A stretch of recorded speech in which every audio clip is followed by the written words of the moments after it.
Hey everyone, and welcome to another car review. Today, we've got the car of choice when it comes to going to the mall or meeting your high privileged friends at the country club. This here is the 2006 Lexus GX470, and let's take a look.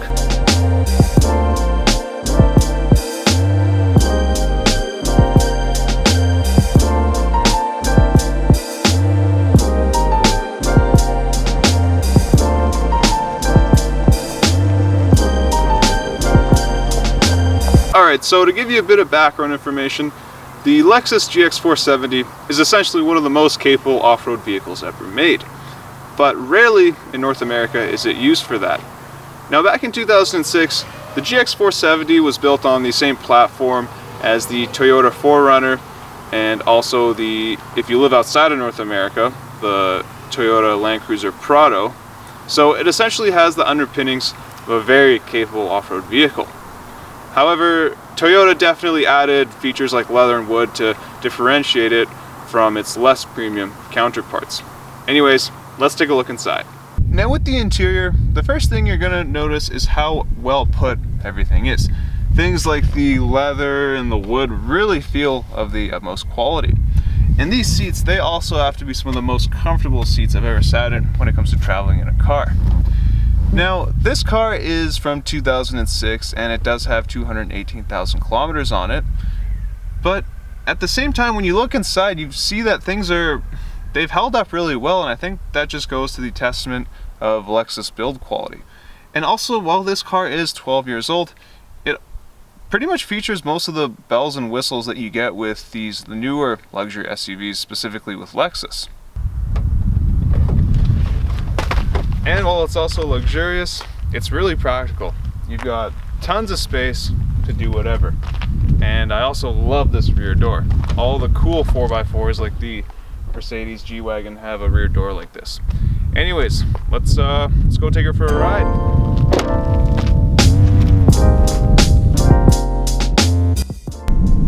Alright, now that we're back on paved roads, I guess let's do a little bit of an acceleration test.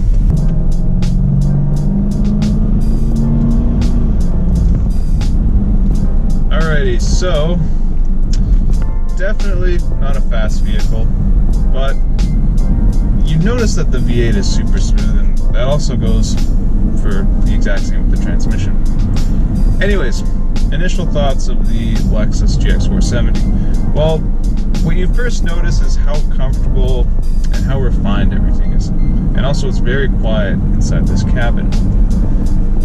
But at the same time, you're also going to notice that the inputs in this SUV are a little bit dull. Things like the throttle, the braking, and the steering. I mean, granted, they're not very involving, but at the same time it's really relaxed and it's really easy to use. Now under the hood we've got Toyota's 2UZ engine, which is basically a 4.7 liter iron cast V8 block. And this engine is absolutely bulletproof. Now you have to understand with this V8 is that it's not meant for high revving applications, and it's not really meant to give you a lot of power. These things are meant for durability and they're meant for low end torque. Now with this specific V8, you've got something like 240 horsepower and 320 foot-pounds of torque, and it really suits this SUV well. It's not meant to go fast, it's meant to give you that low-end torque when you're going off-roading or you need to get this big SUV up to speed. And again, with this 4.7 liter V8 engine, it's very smooth and it's very under stress. You'll find that that contributes a lot to just how durable it is. Alright, so as far as off-roading goes, you got a lot of good features. You do have downhill assist control, and you also have a center locking doors and differential. As for the suspension, it is height adjustable, and while the car is generally very durable and reliable mechanically, I think the height adjustable suspension is probably its only weak point. But nonetheless, it's amazing. I mean, you got a nice good amount of travel. It really absorbs all the imperfections in the road, and it's just overall a delight to use when you're driving in the city or you have to commute somewhere. Now the suspension does offer you some damper settings. For instance, you've got like some comfort mode, some sport mode, basically just changes the stiffness.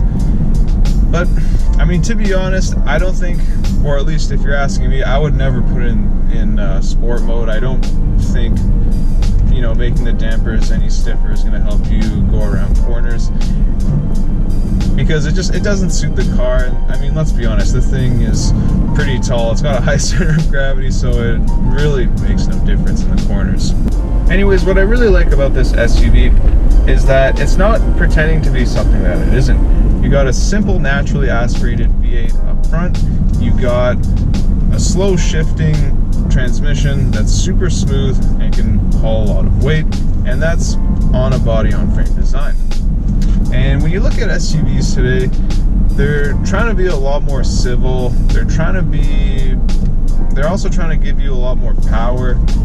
But what I really like about Toyota, what they've done, is that they've kept true to what essentially 4x4 should be. They should be body-on-frame design cars, or trucks or SUVs, I might say, with simple engines that are naturally aspirated and not much else.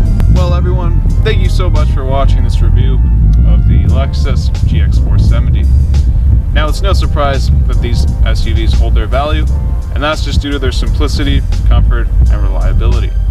Anyways, if you enjoyed this video, please make sure to like, comment, subscribe, share, all the good stuff. And as always, we'll see you in the next one. Thanks again.